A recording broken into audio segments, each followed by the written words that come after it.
Zia, नहीं खोल लेना सही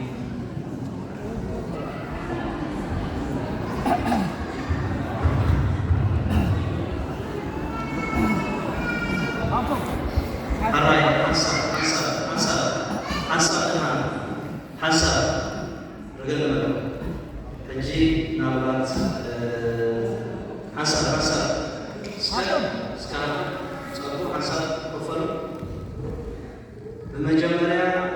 እዚህ ዋላና ስለታቃን ምናልባት ንጹርነት ምናልባት በአዋጅ ስለታወጀ ነዚህ ህዝብ እዚ ክልተ ህዝብ ሀሳብ ዝኽእል ዋና ነገር ድማ ናይ ቤተ ክርስቲያን ዋና ፀገም ድማ ሕግን ስርዓትን ይከበር ንዑስ ሃገረ ስብከት ብዝመርሖ ኣካባቢ ድማ ይርአይ ልክዕ ከምተን ካልኦት ኣብያተ ክርስቲያናት ተባሂሉ ክግበር ዝፀንሐ እዩ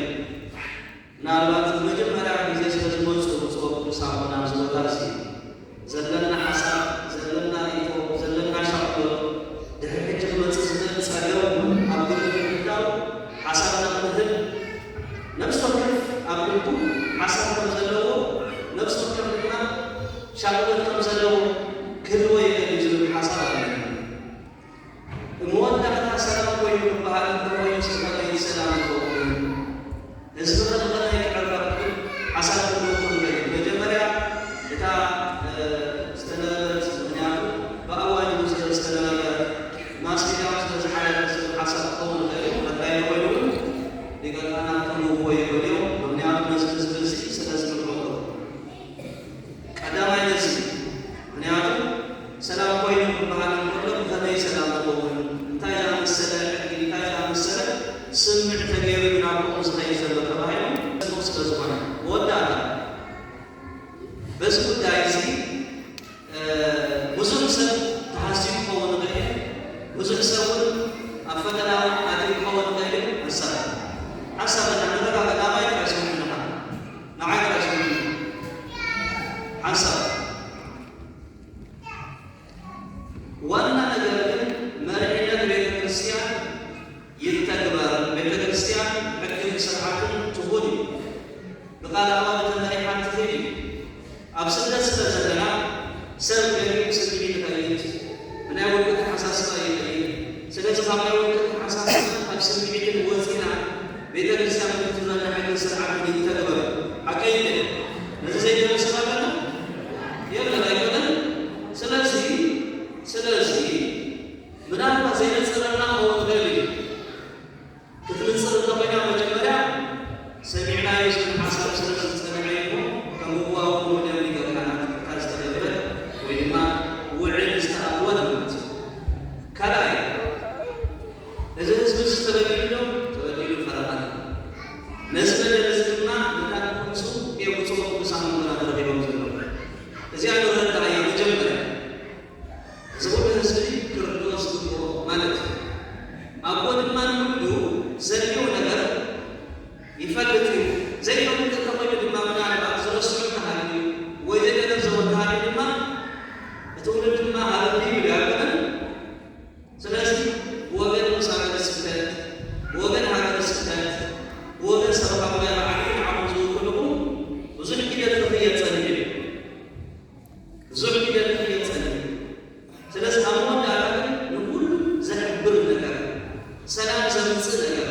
ካብ ሰላም ዘይሕብ ድማ ይፀኒዐ ሰላም ሓደ ስለ ዝደለየ እቲ ሓደ ድማ ክነፅቆ ይብል ስለዚ መወዳእታ እንታይ ዓላማ ተደለየላ እዚ ህዝቢ እዚ ምስቲ ሓደ ህዝቢ ኢሎም ዝግባእ ዝፀንሐ እንተኾነ ኣብ ቤተ ክርስቲያኑ ቤተ ስርዓት ዝኽበረሉ ብሕጊ ቃል ኣዋጅ ዝምርሓሉ ብሲኖዶስን ሃገረ ስብከትን ንኡስ ሃገረ ስብከትን ተመሪሑ ክኸይድ ከም ዘለዎ እውን እዩ ኣብቲ ፅሑፍ ሰፊሩ ዘሎ እቲ ናይ መወዳእታ ቃልሲ እዚ እዩ ሓቀ የለ ስለዚ እቲ ኣብ ቃልሲ ዝፀንሐ ካይዳ ብወረቐት ሰፊሩሎ ብተግባር ድማ ጸሎትና ሒዝና ተኸታተልና ድማ ክትግበር ከም ዘለዎ ዋናነት ድማ ቅዱስ ጀኖስ ዝካተሎ ድማ ኣብኡ ሰፊሩሎ ማለት እዩ ምናልባት ንገሌና ዘይተፀረና ኩሉ ስለዝኽእል መጀመርያ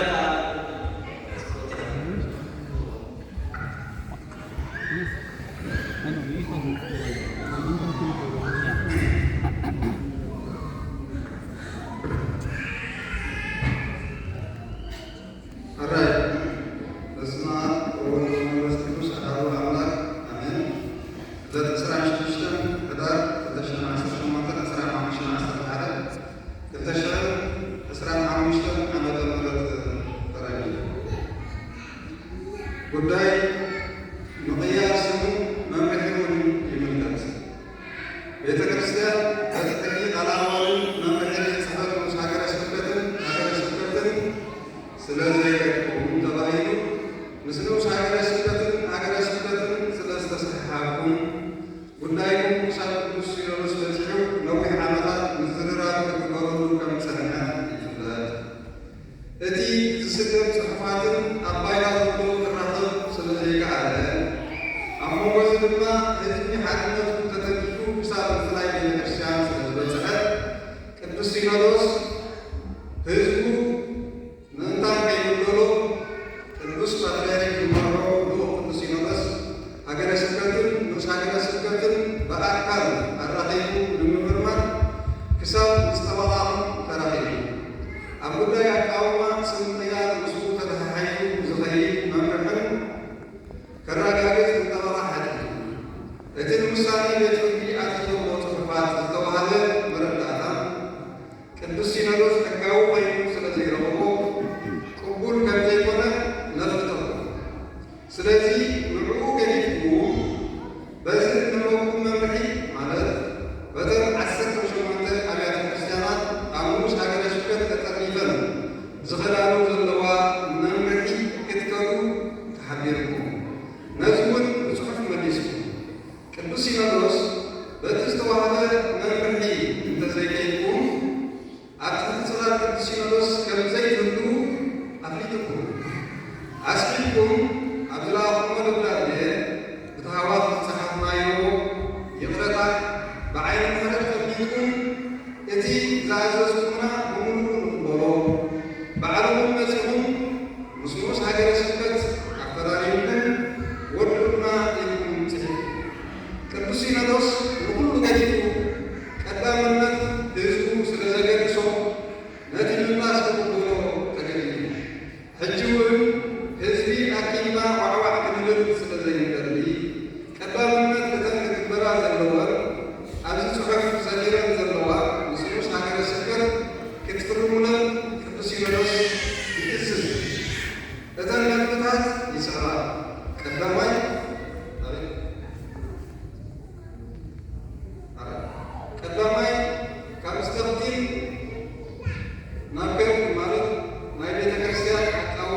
ናሕከት ኢላታትን ጌርና ስለዘረጋገጽናዮ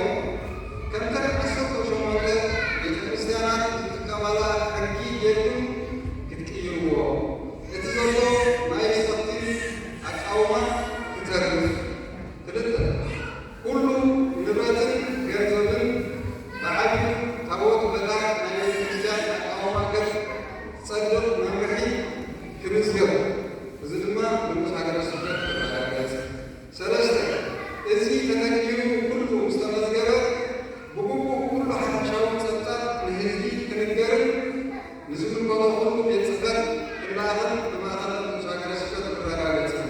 ዝግበሮ ቤት ጽሕፈት ካብ ንጉስ ሃገረ ስብከት ክሳብ ዓምስቲ ይመለስ ኣርባዕተ እዚ ኣብ ላዕሊ ዘሎ ምስ ተፈጸመ በዚ ጉዳይ ተሳሒቡ ዝጸንሐ ህዝብን ቤት ጽሕፈትን ሙሉእ በቂ ፍጸሙ ሓሙሽተ እዚ ምስ ተፈጸመ ንጉስ ሃገረ ስብከት ሓፈሻዊ ጉባኤ ህዝቢ ተገይሩ ሓድሽ ምርጫ ዝተዋህበ ሕግና ኣዋዲ መሰረት ክትግበር ብድሕሪኡ ማሕተም ተቐይሩ ኩሉ ሞዴላትን ተዛገምትን ክወሃብ ሽዱሽተ እዚ ኩሉ ደጥታት ኣብ ላዕሊ ተጠቂሱ ዘሎ ካብ ሎሚ ዕለት 25 ጀሚሩ ክሳብ ዕለት 25 ወርሒ 12 ብምሉእ ክፍጸም ኣብ ቅድሚ ቅዱስ ፓትርያርክን ልኡኽ ቅዱስ ሲኖዶስን ተፈሪሞም ኣባላት ሰበካ ጉባኤ 5 ተፈሪሞም ኣለዉ። ኣባላት ቤት ጽሕፈት ንጉስ ሃገረ ስብከት ኔዘርላንድስ ተፈሪሞም ኣለዉ። መስዋዕት ጀሚር እዮም።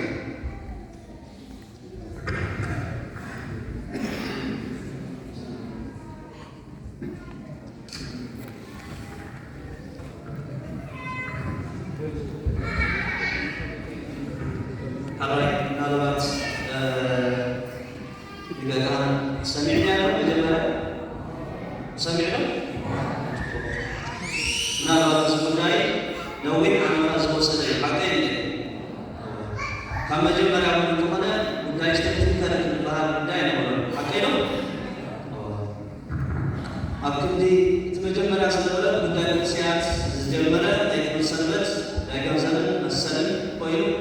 ድሕሪኡ ናብ ምእመናን ወረዱ ናይ ምእመናን ጉዳያት ድማ መፅኡ ኣብ መወዳእታ እቲ ንኡስ ሃገረ ስብከት ምስ ሃገረ ስብከት ዝመፅኡ እንተነይሩ መወዳእታ እዚ ቤተ ክርስቲያን ብከምዛ መሰለ ጉዳይ ዝንየር ዘሎ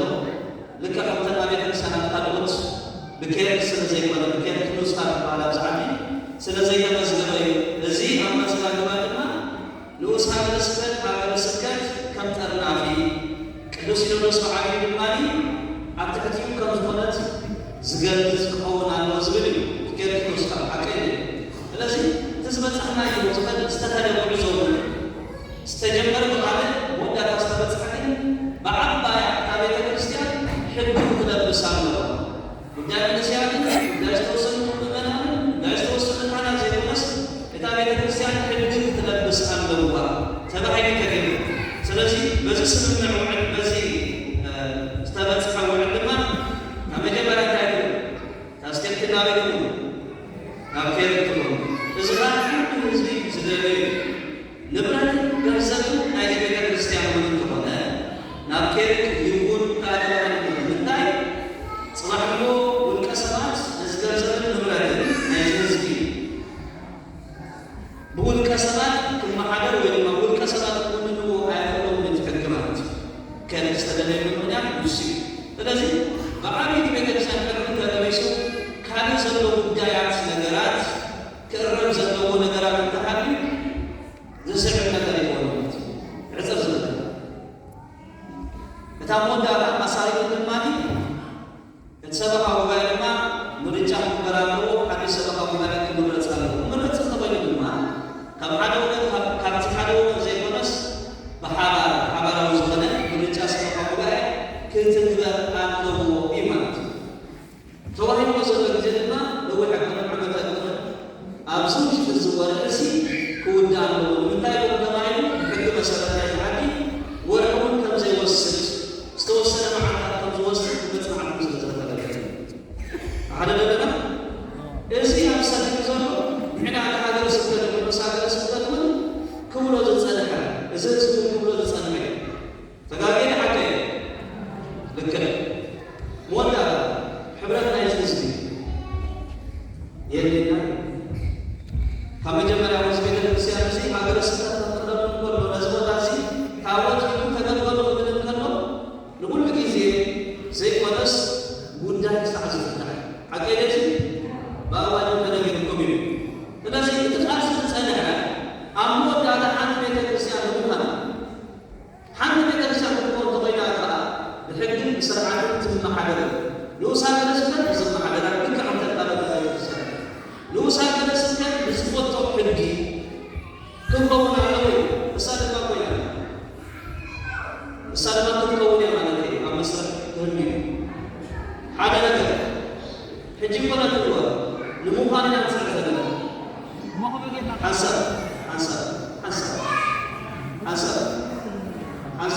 حسب كلنا حسب مثلا زي برهان تهني مبلغ وهبنا يقال مجمل جن انت على غزله بقوه تصرف استركنا نقول من كاج قدام هذا كلامات اذا كان نزلوا ነገር ተሃኒ صباح አገልግሎት ይባላል ህዝብ ድማ ክርተባለው ሓደ ምናልባት ብታይ ተባዩ ጾም ሳውና ዛዝዝቦ ህዝቢ ሓደ ገብራለን ህዝቢ ምናልባት ህዝቢ ሓደ ገብራለን ህዝብ ተስተፈቃሪ ዘሎ መስተወሰኑ ሰባት ወይ ድማ መስተወሰነ አካላት ናብ ዘይተደለ ነገር ከም ዝመጽእ ሁሉ ሰብ ይፈጥሩ ጭሩ ይፈጥሩ ማለት ስለዚህ ሆነ ካብቆም ተወዚህ ህዝቢ ሓደ ዝኾነ መገዲ ናይ ዕርቂ ናይ ሰላም ምክንያቱ ሰላም ሓደ ወገን ሰላም ስለ ዘይኮነ ዕርቂ ባህል ከሎ ዝተባሰለ ባህል ዕራብ እቲ ሕጂ ግን ኣቦቱ እናሃለዎ ምክንያቱ ጽሑፍ ቅድሚ ሕጂ እዚ መበሻ ሳይሓምሻ እዩ ተፈሪሙ ዘሎ ቅድሚ ሕጂ ተፈሪሙ ዝተፈረመ ድማ ተገይሩ ተተባሂሉ ኣይተገበረን ሓደ ደገና እዚ ምሳማዕ ሚና ሕጂ ግን ኣቦታ ዝብሉ ዘሎ ርዳእና ማለት እዩ ጊዜ ገለ ተባሂሉ ካብ ወዲ ዝሓልፍ ኣብዚ ጊዜ እዚ ዘይተገበረ ኣካል ነዚ ጉዳይ ዝዕቅብ ሓሳብን ሓዋርን ውሳኔ ይውሰድ ሓሳብን ሓዋርን ውሳኔ ይውሰነሉ እዩ ስለዚ ዘለና ሻዕበት ይርዳእና ዘለና ስክፍታ ይርዳእና ኩልና ይርዳእና እዩ ካባና ጀሚርና ስክፍታና ግን ብሕጊ ተኣስሩ እዚ ተዘይተገይሩ ዝምልከቶም እሶም እቶም ዝዓቀቡ ሰባት ሰብሃልዋይ ሓንቲፎም ውልቅን እዩ ማሓባር እዩ እሱ ድማ ትግቡ ዝኾነ ውሳኔ ድማ ይውሰድ መመናይ ቅድሚ ዝግበረ ነበረ ቤት ፍርዲ ኣቲሎ ንዝወኒ ቅድስ ጊዜ ዝበሃሉ ኣቂዑ ናይ ሕጊ ፊላታ ኣማመርቲ ተገይሩ ክንደይ ከም ዝወስድ ተፈሊጡ እዮም ኣቦታት ናይ ውሳኔ ዝገጽም ዘሎ እዚ እውን ሓደ ዓብዪ ስሙም ምዃኑ ደስ ዝብለካ ይኮነ ምክንያቱ ህዝብ ዝተሳበየ ውሕድ ስለዘይኮነ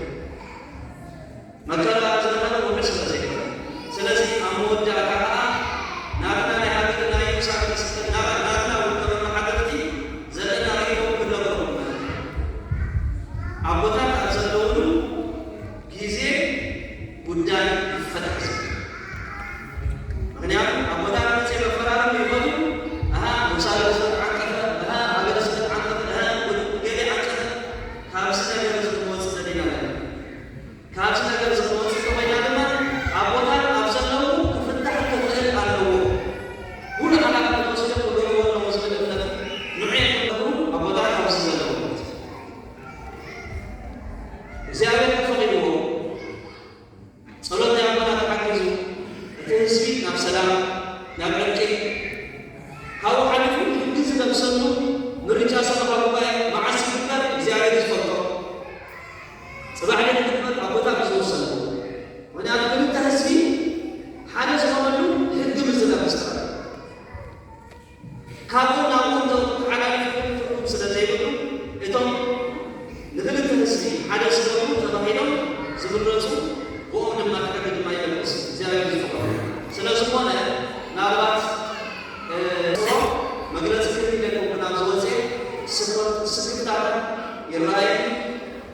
ትዛረቡ ስለ ዘለኹ ማለት እዩ ሓደ ነገር ከዓ ዝብሎ ዘለና ቅዱስ ፓትርያርክና ድማ ኣብ ቅድሚና ገበረና ዘለና እሱ እውን ክንግንዘቦ ይግባአና እዩ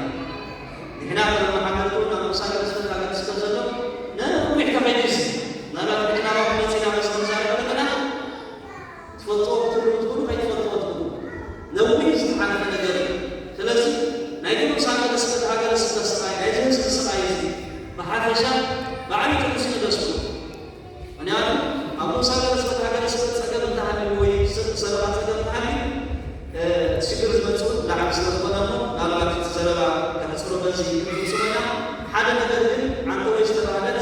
ቅዳሴ ግበር ይውስ ተባለት ናባት ዚያራ ሰው በግለጽ ተመላጽ ጽብቅያ ስብቅታ አገደ ነገር አቆይ ስለተሰማኝ አዋጅ ተቀስ ማለት ዋና አስተዳደሪው አቦና እዚህ ዛሬ ወደ ቅዳሴ ገባል ቅዳሴ ከፈርፎስ ሁሉ ሰኔ ሰርቆስ ሁሉ ሰኔ استعجل الذهبي وفر المسلم الصغير لكن هذا العلم هذا المكان الصغير نار ما تقدر تسبقه زعرا كهنات بعد كده الذهبي لم ينسجم ولا تنسجم وتوتي ما تدري أي كلنا بعد كده ناو جاي التعلم هذا نقدر نستقبل سبحانه هذا بس هذا كذا كم منا أنا ممكن كهن هذا كذا أبتنا بأسر درجة أتينا ونزال من على جزء من زاسر استد بعدي أبأس بعدي أبغى إنها لو كله وجانا مسار سكون وسان أكاد وجهه مسار كل كذا إذا هذا استمر ده لازم نسيب ترى اليوم بتكلم بتي كل زمان كمان وسان يوم مسنا ونسمع ስለዚህ በዚህ ዘራባና ተነስቶ ናባት ለተከባባይ ዘለው አብስቆዩ አዳራሽ ገርታ ተከበሪካ አሁን አሁን አመጽው ተታስቆ ወዲያው ሁሉና አዳራሽ አሐረገና ቤተክርስቲያን ታዲስ አይቆጥም ወዳረጃ ወራ አዳራሽ ወይ ነው እና ተቆነሰለ የተዘዘለው ላይ ስለዚህ አቦታት ባታሪ ታውስ ተሳበልና ቅዳሴ ሰረሱ ናባ ብዛዕባ ገዳ ዝከቱ ርስስ ካለ ተስተዘሩ ዛዕባ ማለት ኮቤ ማለት በሐለ ገዳ ገዳ ወደ ወፈነ ይጸልስ እዚህ ስታይ ተቆጣሰለ ይመዝገበታል ፍሉስ አገረስበት አገረስበት በአዋጅ ምን አቤት ክርስቲያን ዘፍሎቶ በጳጳስ አገረስበት ቆም ሲኖዶስ ስተገበ ወሳኔ ካስተዘረስ ስለዚህ አይቆም السنة لا تتجلى الموت بحال دلنا ثلاث حدا زمن سكتانا يردعنا تبقوز وانا نفس المحاولة لما نحنا ونتسكت مقابل الأستاذ بنا بزور متزايد سكتنا يحايش زعل عمتاز تقبل السكتاب زعل عمتاز لما الابتلال هذا الشكرات حجي القم انت تبدي حق سرعة سلازمة تزغط عمتاز صعيب تزغط لما خبرني أيقونة تتبعي لما وساني اليوم وصول ስለዚህ ናባል ተወሳኝ አዲና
አብ ወወልድ ወመንፈስ ቅዱስ አሐዱ አምላክ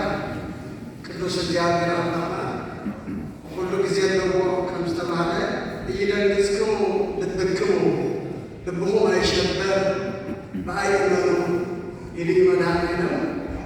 ስለዚህ ና ወይና ሐመና ነዛ ለሌላ ያዘና ጠና ለሕጊ ለሌላ ያዘና ጸውና ሕጂ ዝኩሉ ጉያ ጉያ ዘብለና ዘበርማ ናየቦታ ትእዛዝ ናየቦታ ታዋ ናየቦታ መሃል ስባሕ ደግሞ ዘይግብኦ ሰባት ኣብ ዘይግብኦ መርጫ ክንኣቶ ኢና ኢልና ፀገም ተመሪጡ ኣብ ቦታት ኮለው እዮም ዝመድርዎ ንሕና ኣባላት ኮርገኒዛት ፀኒና ኢና ከምዘይንክንብል ግን ካብ ትእዛዝ ናይ ቦታት ወፂና ክንከይድ ስለዘይንኽእል ተኣዛዝዮ ኮይኖም ወረደ ወዲ ሰብና ኮይኖም ተኣዘዝቲ ስለዝኾኑ ካብ መበል 18 ኣብያተ ክርስቲያናት ዛ ቤተ ክርስቲያን እዚኣ እያ ትሕጋዊ ማለት እቲ ሕጋዊ ኣከለካ ሕጋዊ ኣቃወማ ቆይማ ዘለኻ እዚኣ እያ ናብዛ ኣትኩምቶም ከዓሎም ፀብና እዚኣ እያ ማለት እዩ። ሓበሻዊ ኣብ ቦታት መለው ዝግበር ነገር ኣዝዩ ዋላ ዝናተሮስ ሃገረ ስብከት ቦቱ ቅድም ተዛራርናሉ እንተንኸይድ መሓሸሞ ቦታት ክኸልኦም ፅባሕ ዝበሉ ክኸሉ ንሕዳእ ኮይኖም ንዓኻትኩም ምተዓቕኩም እዩ ክሽግረኩም እዩ ነቲ ህዝቢ ከዓኒ ኣብ ዓዘቕቲ ክትነብሩ ኢኹም ፅባሕ ድማ ከዓኒ ክንደይ ፌርማታት ሓሊፉ ንሕና ፅላል ኮለናኩም ንሕና ኣብ ቦታት ኮለናኩም ነቲ ነገር ምዕራይ ይሓይሽ ዝብል ምስ ተዛረብና ከዓ ሓቆም እዩ ዘለዎ ቦታ ንሕና ንሪኦ ኣለና ክንደይ ብዙሕ ሕለፍናኻት ዋያት ዘለዎ ካይዳ ኣብ ቂድሞም ትውይ ክብል ዝደሊ ሰብ ኣብ ቂድሞም ካብ ፍርዲ ስለዝወሃቦ እዚኣ ትሕሸና ብምባል ኢና ነቲ ነገር እዚ እሞ ምዝሰብኻ ጉባኤ ናይ ዝደሊ ንሕና ንስ ሃገረ ስብከት ቅዱስ ሲኖዶስ ሓሙሽቱ መሓወር እዩ ዝዘሩ ካብ ኩሉ ሓሙሽተ መሓወር ስለዚ እዞም ኩሎም ዝፀናሕና እዚኣ እምበኣር እዚኣ ክንጠመንና እያ ስባሕ ድሞ እገሌ ኣይከውን ንኻልካ ኮኒ ስለምንታይ ዘይከውን ኢሉ ክከራኸር እዩ ኣብ ቂድሚ ኣቦታት ግን ዝከራኸር እዩ እሺ ኣብ ቂድሚ ኣቦታት ግን መርጀታ ገብረ ማርያም ኣገር ኣይግባእካን እዩ ዝነራቱ እንድሕር ተባሂልኣነ ኣብ ቂድመ ንስ ሃገረ ስብከትን ዝፀንሐ ብያታትን ዕዳራታትን ከይበጠምን ንኩሉ ኣና ሱራ ይኮነ ኩሉ ፍሉጥ ንስ ሃገረ ስብከት ተረጊፁ ሃገረ ስብከት ተረጊፁ ነቲ ኣብ ሓደ ምግባር እኳ ቅዱስ ሲኖዶስ ብኣካል መፅኡ ዘለሩ ማለት ስለዚ እዚ ዕድማ ዝኣመሰለ ድፍረት ኣካባቢያዊ ክሰኣን ስለዘይከኣል ንሕና ኮለና ንሕሸኩም ዘብለቅን ንሕና ኮለና ንሕሸኩም ሕጂ እዚ ህዝቢ ሰላም ክንገብሮ ወዳእታዊ ምርጫ ሰበካ ጉባኤ ኮይደው ምርጫ ሰበካ ጉባኤ ተተባሂለ ፍጻሜ ኣብቲ ዕለት ክሳብ 5 ይኮንካ ኣብ ቤተ ክርስቲያን ንክንፀንሕ ንኽእል ኩሉ ከይዲ ተቐይሩ ግን እቶም ካብዚኣት ዝዘሩ ሰበካ ጉባኤ እቶም ካብኣ ዝዘሩ ሰበካ ጉባኤ ነቲ ነገር ብምሉእ ይቅበሉ ስለዝኮኑ ኣብ ቦታት ኮለዉ እምበኣሪ ብናይ ሃገረ ስብከት ምኽሪ ብናይ ኣቦታትና ጸሎት ንሕና እውን ነቲ ጉዳይ እዚ ተምርሶ ሃገረ ስብከትን ሰበካ ጉባኤን እምበኣር ኣይትሓስበና ናይ ሕራ ይበኣል ኣብ ምግባር ዝበፅሓና ንስኻትኩም ከዓ ካብ ሰበካ ጉባኤ ኣይትወፁ ሕጋውያን ኢኹም ካብ ንሱ ሃገረ ስብከት ኣይትወፁ ሕጋውያን ኢኹም ካብ ሃገረ ስብከት ኣይትወፁ ካብ ዝለዓለ ከዓ ቅዱስ ሲኖዶስ ማለት እዩ ስለዚ ኩላትና መስቀል ሒዝናዮ ዘለና ናይ ቅዱስ ሲኖዶስ እየ ደው ኣበሎን ተባሂልና ደብረ ምርጫ ስለዚ እዛ በዓል እዚኣ ከዓ ፅብቕቲ ዕለት ክትኮነልና ስለትኽእል ፅባሕ ኮም ፅባሕ በላ ፅባሕ ሰለስተ እውን ምስገዱ በዓል ብዙሕ ነገር ንሕና ፅሒፍና ተሰለፍና ከይሓምሱ እገሌ ኣሊና ዝለምዚ ዝነበረ እገሌ ክመራ ይባለ ሕግት ሒዝና ፅሒፍና ተሰለፍና ኣትነበርና የልና እናነብር ዘለና ስለዚ በዚ መንገዲ እዚ የኺለልና እዩ ብምባል ኩላትና ስለዝተራዳዳና ንስኻትኩም ከዓ ምሳናት ዘለኹ ንሕና እውን ንሳኹም ክንህብ ሎሚ ፅየር ፅየር ያድኒ ህዝበይ የሸግር ኢሎም ቅዱሳት ኣብ ዓመት ፅየር የትክክል ከም ዘለዎ ትፈልጡ እዮም ስለዚ ግን ካብቲ ፅየር ሎም ህዝበይ ይመፁ እዩ ነቶም ህዝቢ እዚኣቶም ሓደ ቅዳሴ ገይረ ሰላም ኣቢለ መወዳእታውን ፅባሕ ድሞ ሰበካ ጉባኤ ምርጫ ዝምልከት ብዙሕ ምትብልያ ክፈጥረሎም ስለዝኽእል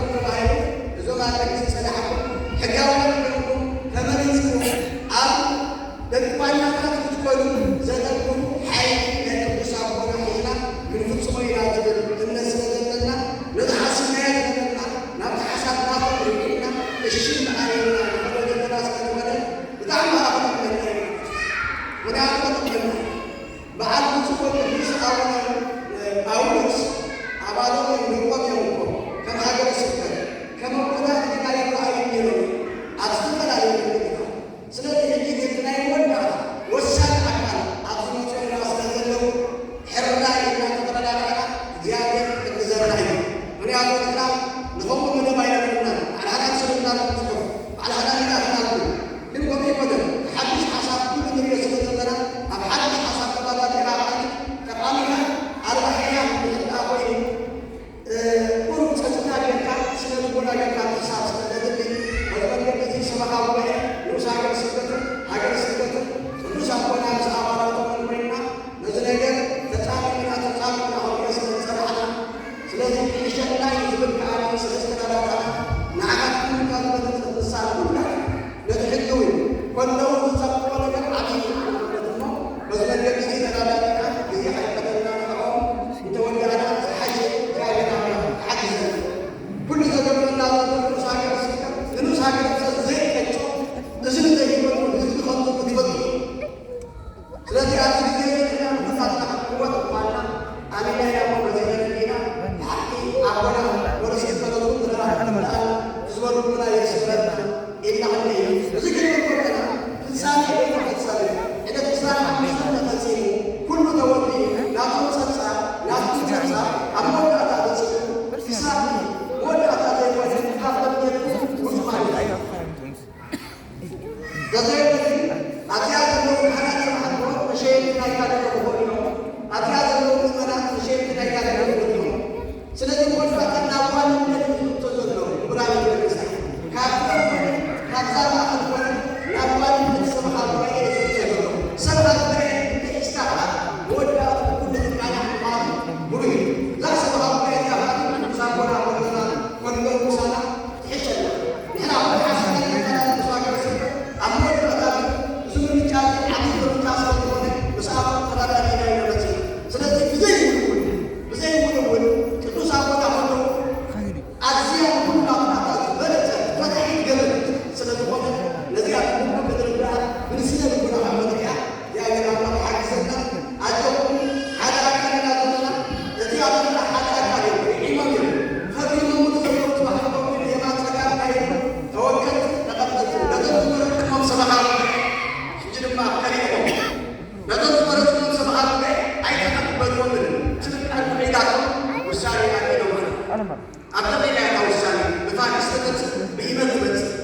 ማለት ስለዝኾነ ነዛ መንገዲ እዚኣ መንገዲ እዚኣ እግዚአብሔር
Kalau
Kau pun dah intervensi,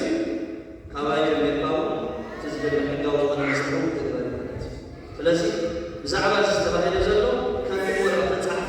ብወረቐት መልሲ ክወሃብ ከም ዘለውን መምርሒ ክወሃብ ይከኣል እዩ ብዓብዪ ስለ ዘለዎ ሓደ ብዓብዪ ግን ከምቲ ክበሃል ዝፀንሐ ይኾን እዩ ነዚ ቤተ ክርስቲያን ሰላም ዝህብ ሕጋውነቱ ድማ ዝረጋግፅ ንስኻትኩም ድማ መሰላትኩም እትረኽብሉ ኩሉ ህዝብ ድማ ሰላምን ፍቕሪ ዝኾነሉ መገዲ ሕጊ ድማ ዝነብሰሉ መገዲ ዝግበር ዘሎ በዚ ድማ ነቲ ዘሎ መምሕዳር ኣብዝኣመንኩ ቅድሚ ሕጂ እውን ክትኣምኖ ዘይሓደራ እዩ ሻቕሎት ኩሉ ዳዕሚ ብዛዕባ ኣምኖ ኮይና ድሕሪ ሰሙን ዘሎ ድሕሪ ሓደ መዓልቲ ዘሎ እግዚኣብሔር ዝፈልጦ ክትፀዓራለዎ ንመድሃንያም ካብ መሃቢሉ መጋጠሙ ኣብ መወዳእታና ምፅኦ ቅዱሳን ኮና ተዓልፈሉ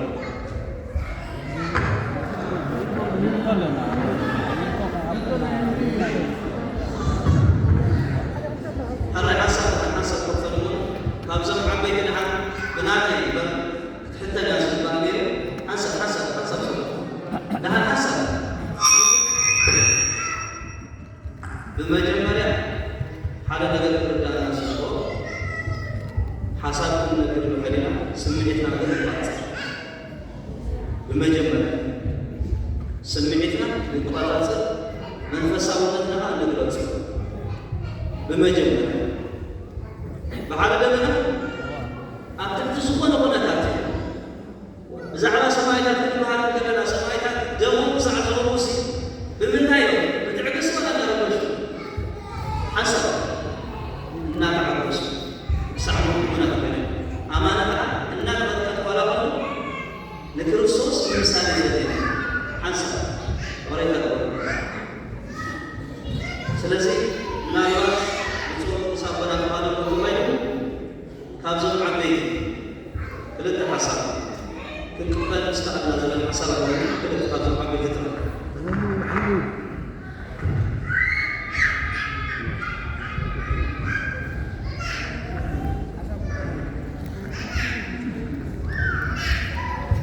هراي حسب كابزم عبيد زلو حسب تكال بتو دس مسبلا زو سقنا ولا كلمه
ድማ አውጆ በዝበዝ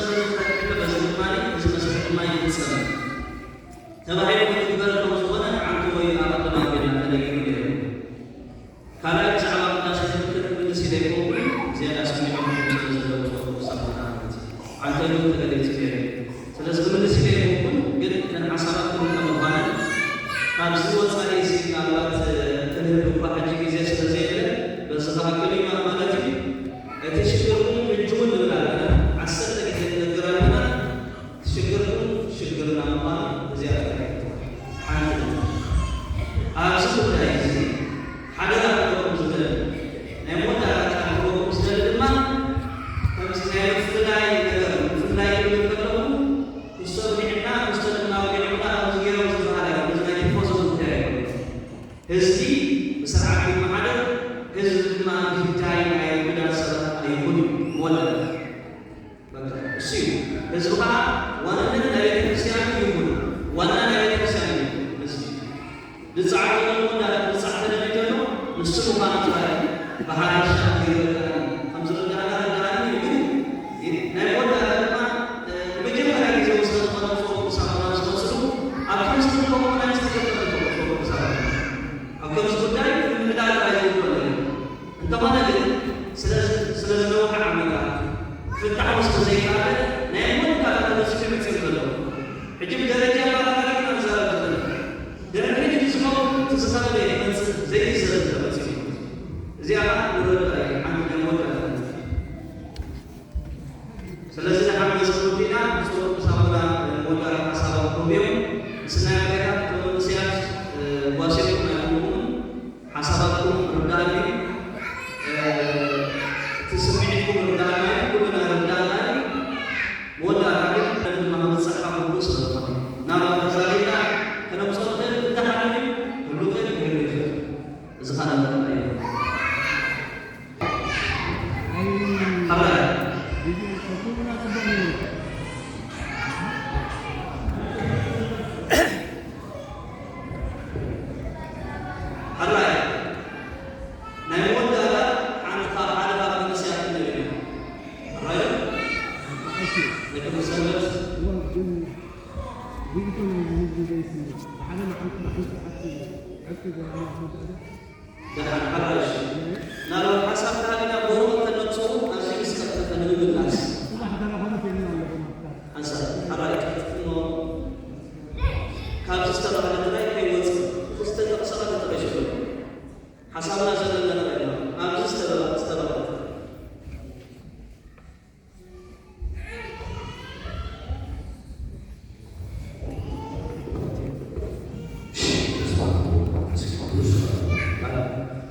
Kenapa? Rezeki salam kebahagiaan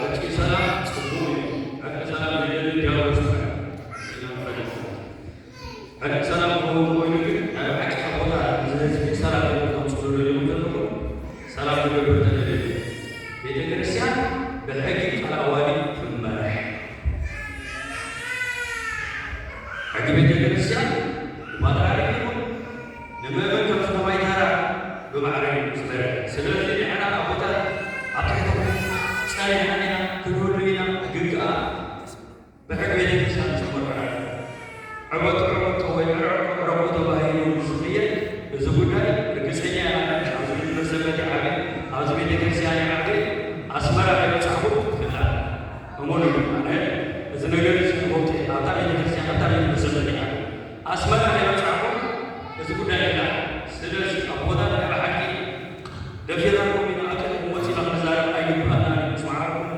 ምስቲ ድኽመት ዘለና ከምዚና ግቡእና ግጋ እታ ኣብኡ ሓፍ ዓልያ ዝፀለና ቤተክርስትያን ኣብኡ ሓፍ ከይስለ ዘላ ስራ እያ ንዛረብ ስለዚ ብድፍረት ንዛረብ ዘለዋ ነገር ኣና ደመናቶም ዘይገብሩና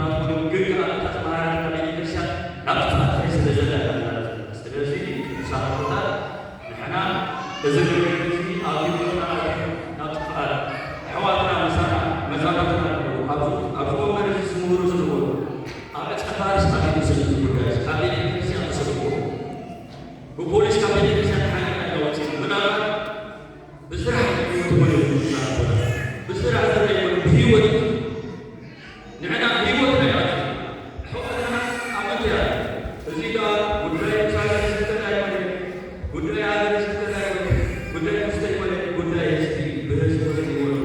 ምናልባት ኣብ ንስ ሃገረ ስብከት ዘለዎ ሰባት በዲለው ኣብ ሃገረ ስብከት ዘለዎ ብዙሕ በዲለው ናባሃል ኣይጎደል ኣብ ዓቅሚ ዝዓለ ስለዚ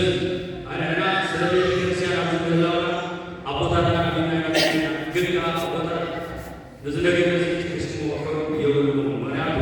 እዞም ንስ ሃገረ ስብከት ኣብ ሓደ ዓብ ፀገም ትፈጥሮም ዘለዉ ኣነ ቀዳሚ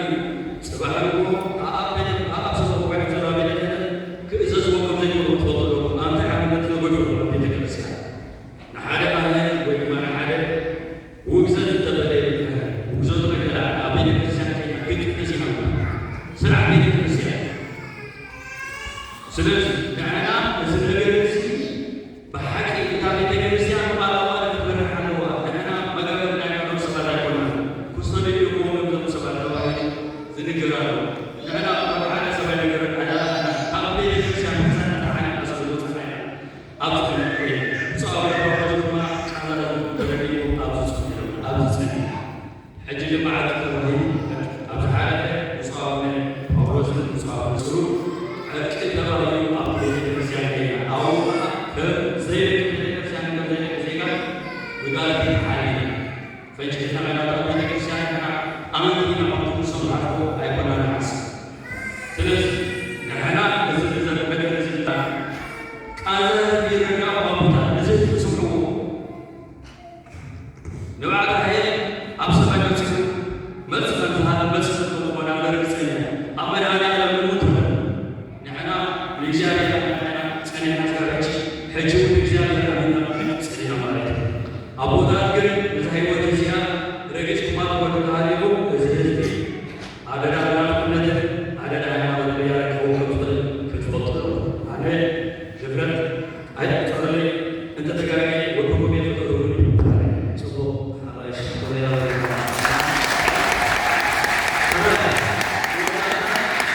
መወዳእታ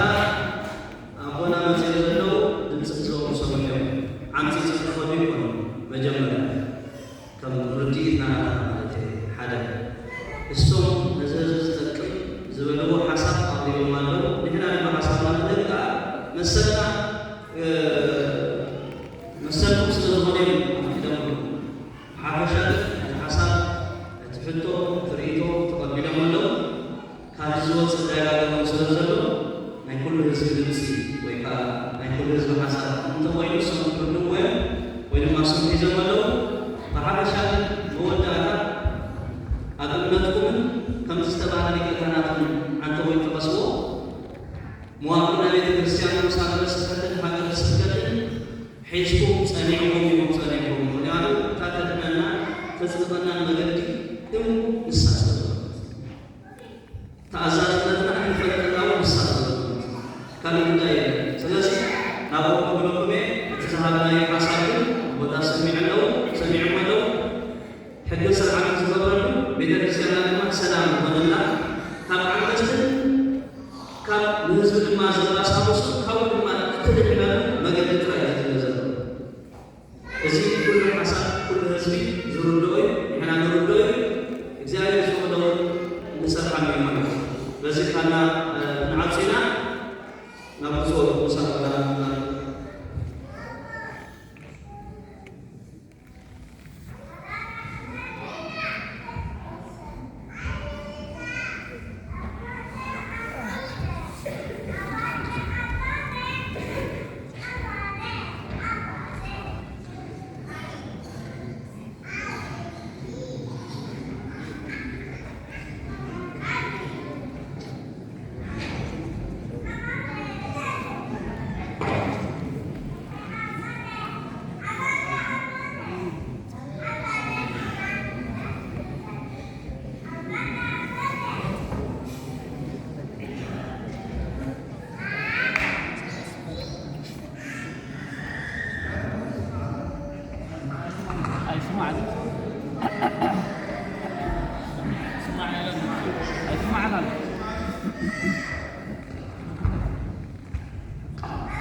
نمارسنا إلى ندوره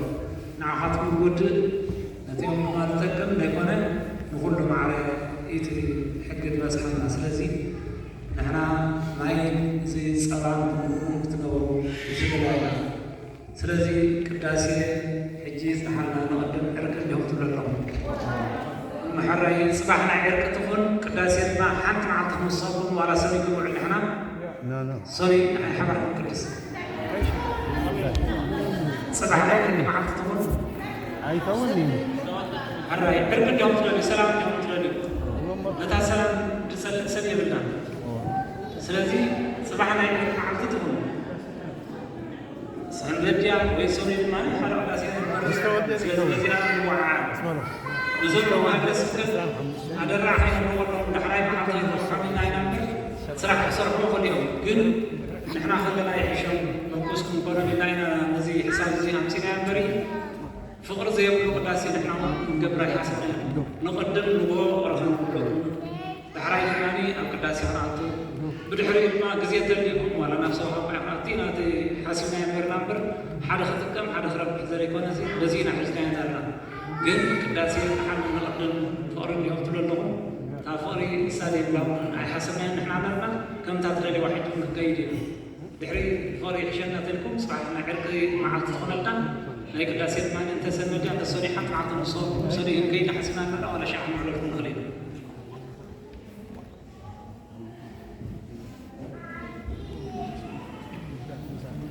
تزارب أسماء حراي سو دساقنا تي قالنا سميعوا ما حكيدو መልስ ድማ መልሰምና አለው ልዕሊ ዝበለ ሓንቲ ይደልልና ሓደ ሓሳብ ጽባሕ ከም ትብልዎ ጽናዕኩም ከም ትዝደለኹሞ ገይረውና አለው ደስ ደብለና ግባ ድምፅና ስለሰምዑ ሓከይዶም أو سلزي عرقن اتحقنك ምናልባት زي حسب سرعة حجي زغنا سب كيزارب سرعة الحاس صباح حزبي مس حزبي كراهب ايو ጉዳይ ሕግ ከዓ ጉዳይ ስርዓት ጉዳይ ሰብኻ ጉባኤ ዝምልከትካ ብሱስ እንታይ እዩ ልዕሊ እንታይ የለና ልዕሊ ዝበለ ሓንቲ የለና ስለዚ ቅዳሴ እውን ኣብ ተሰሪዑ እንተሃልዩ ይትረፍ ኣብ ተሃልዩ ቅዳሴ እውን ይትረፍ ጽባሕ ገጽ ንገጽ እንራኸበሉ እታ ሕጊ ድማ መወዳእታ እትለብሰሉ መገዲ ክኸውን ሓሳብ ኣሎ በዚ ካብዚ ዝከብርሓ ካብ ስርዓት ሓሳብ ስርዓት ገበር ካብ ዝርሓቅ ነው ስርዓት ገበር ካብ ዝርሓቅ መጀመሪያ ስርዓት ገበር ረፈና ስለዚህ ቅዱስ አቡነ ዝበልዎ እግዚአብሔር ይስመረናልና በጸሎት ዓጺና ጸሎትና ጌርና ለአምላክና ካለና ምንዕሉ ሁሉካ በዚያ ተመና ስወት መልሲ በውና ስለዘለው ክንሓቶ ጽናሕና ሕቶ ለሓቀ ተመልሰና ነው ጉዳይ ሕግ ዝምልከት ምናልባት እንታ ሓወና ስምረው ዝበለና ሳትፈዳ ተሕቶ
اللي راي كما يروح حدا بتكريستيان ويروح خير كما يروح حدا قاو ويروح أبناء السينودا أبناء السينودا ويروح كما حدا يروح خير بخدامك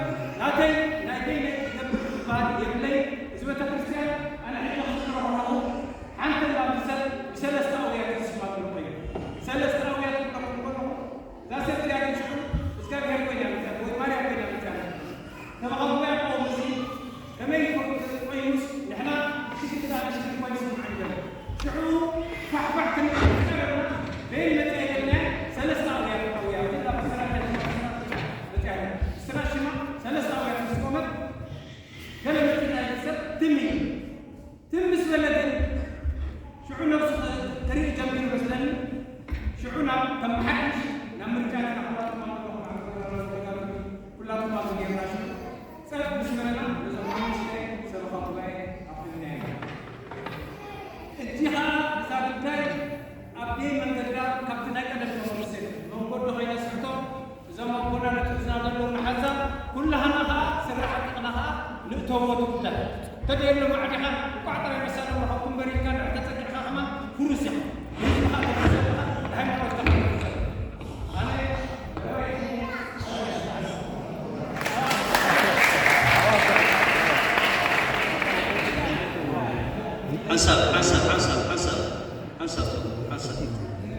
حسب دحان حسب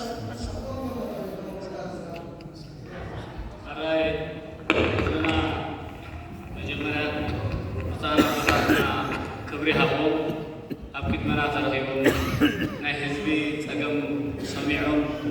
وتنحنا كنقول نحن أفتي مليشكم نسكتكم دقيقة مهنياتو اتزل سلام عندنا عندنا سلام عندنا عندنا حاجة هو حجي سلام عندنا هنا وهنا اتي أمم قوم زين حنا جرا اتقداسي استباح للحزبي زي حق وسن تقولو قدمنا سلام كنبهلو كبهل كله قدس أبونا أكيد ما تلقون سلام كنبهلو كنا كله تاي بيتنا نتلو نقدس كابزي تعلنا كده إحنا سلامنا عندنا صباح نقول حقنا لما نخيد لنا نتيلنا يوم أتحكيهم ينازلنا حقنا تقبلي ذلك سلازي تو أقدم زبالكم أزيو زبالة أفاضل يتون يروون إحنا حقنا هالناس أفتيك داسية الحرب يرومسي حقاوي نورون قبلنا رؤيتهم قبل غيرهم قدس أبونا رؤيتهم لنا سلازي إحنا ممكن ندأ لنا كزارقنا كلهم سمعوا لنا صباح نقول إذا كنا جالسين أتي سكفتات أبناء سوكب هلا يجي بعلم كنت سابونا يريد وصل الزلو يتكبر يزوج وصل الزلو بوهن كي يقول لنا محوسين عين إذا عدل أنت تتغنى لا تحشش بالله هنا أتوقع كنت نقول حجها تقولي حجها فريسو حجها فريسو نقول لك أبن ندر أب كنت سابونا كلهم تقول داي تتكبرنا صباح آخر نقبرنا سلام الله حقي كتكبركم ذلوا ونقرأكم ناتيلونا كبران زبط ياري كابي تعبكم من تايلا كابي تعبي ولا حد إلا من موسيقى أو كعارفنا من موسيقى علينا كنت سابونا نسميه نامو بنا نتر سوقا متيونا له سمتيوم نزق دايزي سلام كبرو زبدر فريتنا يلنا زسقاقي فريتنا يلنا كنزين بوسيقى تقوات زيبلناكم حزنا يلنا يلونا سلازي نحناون سبب نقبرين كم زحوي زبلت أنا لك ودسابنا ما خلنا ترغيبهم زيت حق انت يلونا وخنكي شكريهم سلازي أمين إلنا أحب يسنا نعوم أما خلوم لنا هطفع ما خلنا ترغيبهم ودايقان رأيهم نعنا زنب بلدي خون حتى أن الزنب بلدي خون كرنينا نمتالي بيتا نسيانكم حيثكم ناوى أربكم نبرتكم أربكم أكون نجلو استوعلوا سلام بمبورو نجارات سجاد عسران حمشتن علة زلوا كتجبري حدا بحدا أتو أتجاب بروها نمن كم تركبسي وانا بمبورو زين نقول الناس تهوينا نسلازيا سلازي هجي أمين لنا نبونا أخبرنا تحققنا علل لنا نفهم أنا زيادة لابد تعبنا كده الرئيسي حسب موداتا دحان هذا ولا قال حسب يغليتها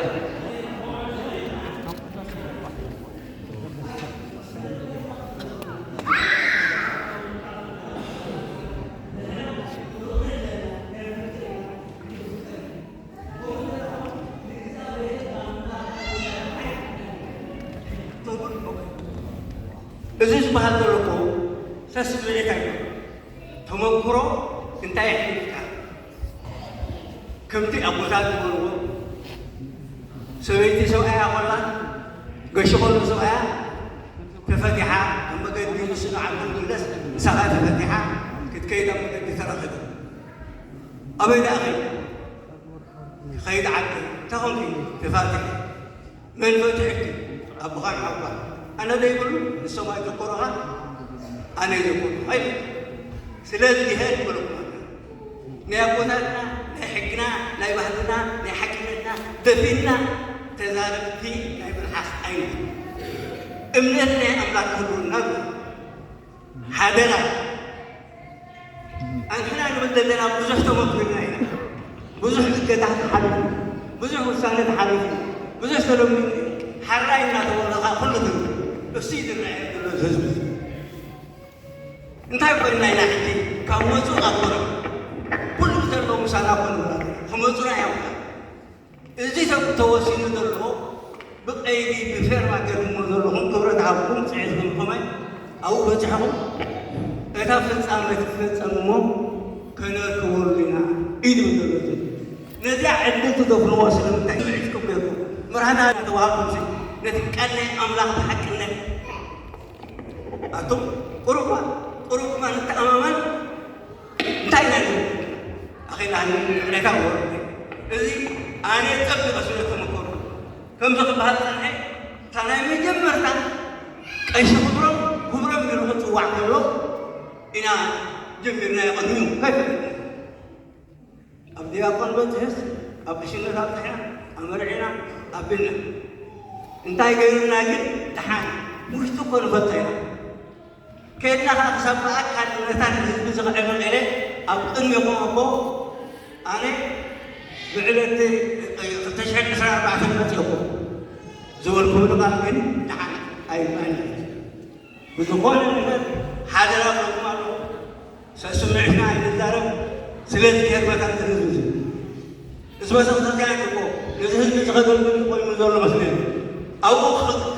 أو الخطية لخطفن استعمل السنة والتغشان بزنا وخيمة لا تقول بزعل على كذا بزعل على تغسيل لا تغسيل كم استنى عشرة شو منتين بحكنا أكون غدا الله مسيأخذ الله الحمد هراي حسب مشتري هراي هجي مجمرة بسوا قدوس أبونا زم أبونا تاجلو من الواش حقيقي وتسبسي كي تداروا الله أبوس تعزوا مالته حتى ولا سؤال هذا لنا نجرا نعم مجرد شرع حق هو تقوله أزيو صعب زول خوي المسألة سلزي نحنا اليوم رايو نايشد شيء ساعات بماكينة تبع يوم كندي ساعات كندي خوي لهجي على حسب الحنسا كلهم قالوا كم ساعة كم يسوون إتزاربا أمسينا لنا لك أم تبذلهم من هذا بعد نصف دريب دلوا بتاع مستير تحزوا عمله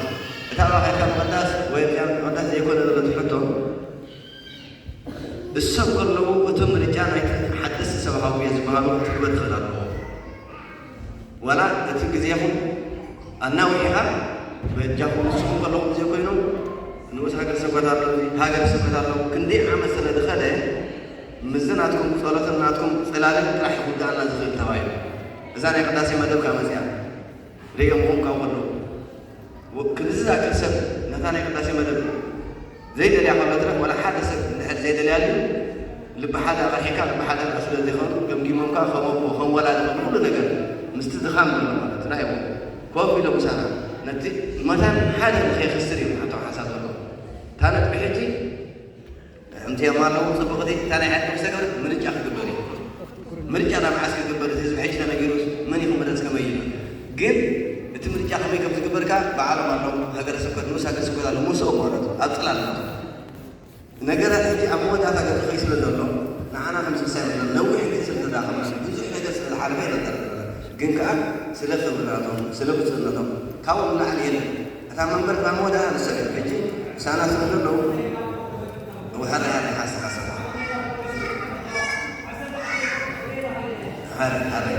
هذا صوب حاسب صوب فدي تقول كل ده بيجي له بطل يبقى فدي تقول حسب حجي حسب حسب حسب حسب حسب حسب حسب حسب أبزي حسب حسب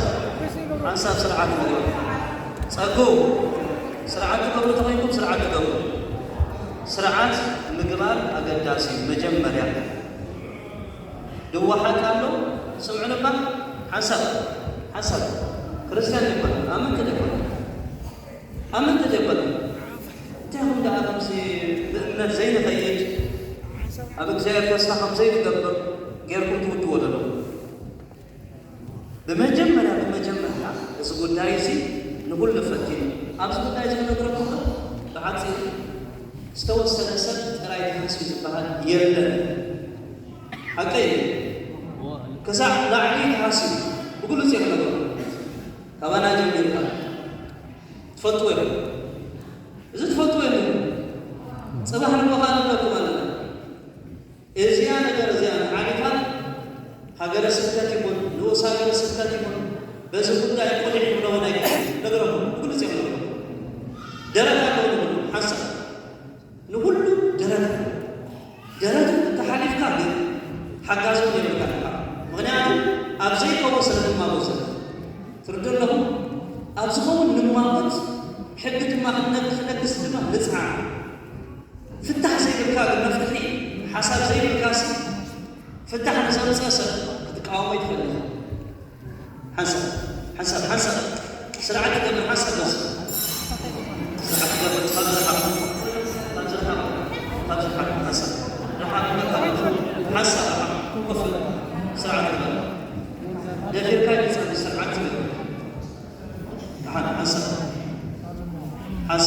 حسن سلسلني بدرام سرعتك رسالة حسن أمود على نزل زي نابسطو مقدم زهيد إذا نقر زعل نزي زي التقام من حسن إذا عدنا زي التقام قل نزل سماليسنا فتنا المدلل نقرأ فتنا المدلل أو سمعنا سنة تبعد زلالنا بحاله المقدس يقول أيقونه بحاله يقول نتي زبأس نوصل نزل اسم كل اسم تبدل أيقونه نقول سلاسل يعني تقدم ولا يوصل الشيء مسحنا لك كلنا سالي أبوط الشيء تعالى تقدم نتا شنو خاطر توصل تكابل بالسالها حجينا لا نفسه إننا نوصل بلانا نبرزنا نسكب عليه نبرزنا مكان نفلتون نرد عليه نارينا نهيتنا مكان نرد عليه إذن أجلسي زي تذكرنا لكن كنت سامنا بسنوه أمودي كلنا كنا نسكت كالكتا نوصل علينا عسى نهاجر السكر نوصل السكر مليسنا حكم المرور في الفرد نقول تنسينا كان زمان مدعي من سمات سلسلة دم نبيت مسارة السكر سلسلة هاجر السكر تفتيني سلسلة سكر على الفتيني نزل سيد الدم مالت سمعت أو ما تلاقي معي العلم هو كتاب تفتيني سمعت تلاقي سكر زمان أبزح هذا الفضل كما جميع كان مواقف من تقلا نحن نقول نتأملنا نقول ليس بالله القرآن قوة نقولي تريدنا نغش نقولي تريدنا حاجة ستخلينا أن نقول أكايدا يلا كلها يقول سلسي حجرهم ذات بابك نزلا بدل تتملا نمود لهم درسوا كده صابنا تملا تعرفون نتفضل كده حسن أنا أعرف على مكان الله يفتح لنا من استحلام ثاني استحلام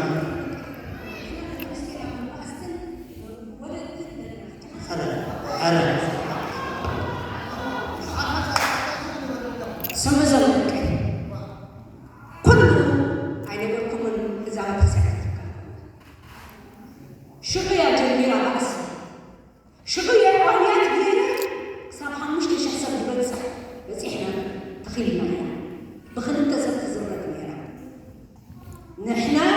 صوتنا أبوتاتنا أحواتنا ولادنا إذا ساعات إذا أنا واحد يجي المنطقة أنك ما يذكر الشيء زي السبب أنت يجي حاسة أنا بدون أنا حشد زمتا أنا بدون أنا حشد حنسة بدي أنا بدون هيدا ماريا تابو أنا حشد لكم ما يقولون حتى هيدا ماريا تابو أنا بدون لكم ما يقولون دارت كرام برادي كيران بعشت حجها سحب البطاط كم سوى مجمع كذا لدينا مدرسة الإفتاء علم كقولك أبوك كمشيش كرالة كرالة لك بعض أديك كلا نفس الحاجة اللي نحنا كرالة لك بعض أنا تسمع كلمة مدرسة كلمة زغون زغون أنت زي ما أديك تسمع نحنا أنت زي ولدنا كانت أمامك زي ولدنا دكنا أنا وأنت زي ولدنا زموتو بقينا بفتحات عندنا نسدون زيدنا تأكلنا بوحد كابش عن كابحات ورقي سجع عمد بتكسر قلنا كله دكنا نمن سوى نمن يروح بسوق عبارات نمن ما سألنا تحت الدق بتوني لكم تتوقع زمانك نحن دكنا بتكسر ما فينا يوم عدوا ما فينا يوم نزلنا تركيبنا يوم نجيبنا يوم اتنا حشيش كيدو ما تبيتو اتزحمنا حميمو اتزمة تبيتو يبنى لك زمار بعض من قبلنا وحدات يوم اتلاني أصبر بأملاك صور تخيلو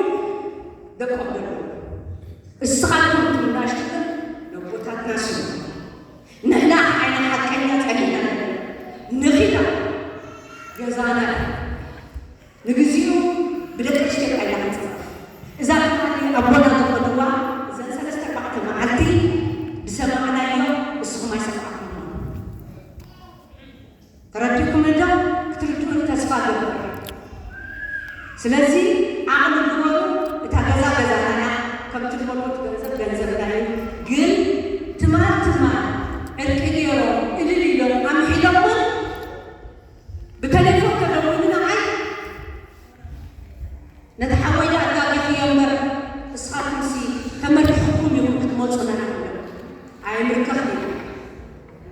سبعين مع المرحلة سبعين كعين سبعيتي أنا قل كل زي بعني ترى أسمعي أكها عين يكاد بعد ساعات كنا نحن برشلونة عبيت بعد سيوم أنا سيجتي لي أنا سبعين دويلات كنت أنا سلست أنا بالتليفون معي سبعين ليس ساعات خمسة دقائق ولا أخذ سنة كنت أقول لهم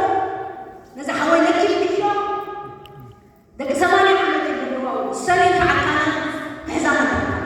دك أنا عشت سنة إذا ما تكسر ما تأكل بنايا نحرق تبع إسنا جزانا خوف نبل أنا تبع حد معي دك أنا شو حتى أنا شو مت أنا كم سنة نسمع على يوم تزور أبزاري تحيي ولا حد أصلاً أنا بقول أسمع ولا حد حجها زرنا وكذا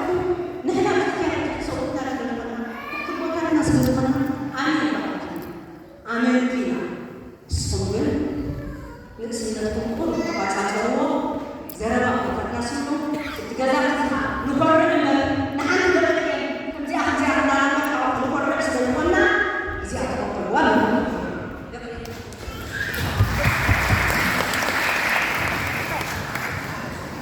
Karena kesana orang masih bersama, apakah ada itu? Kami anu, karena kasih wajib terlalu, kasih wajib terlalu, mesma terlalu, mesma terlalu, kasih wajib terlalu. Abona, ada tu dia, login anak kafir.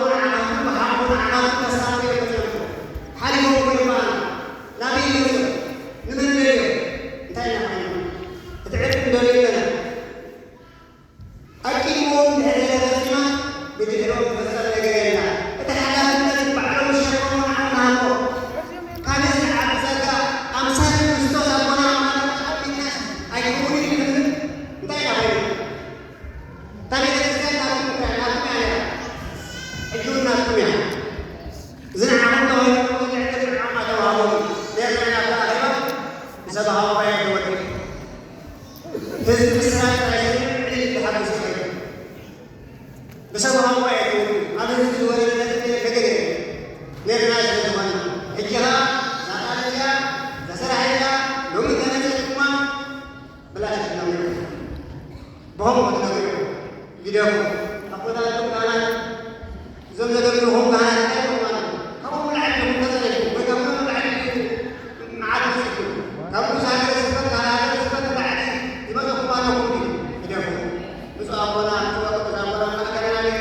لما عاد يتعلمون مثلا عن هذه الزمن يقول لهم صار لهم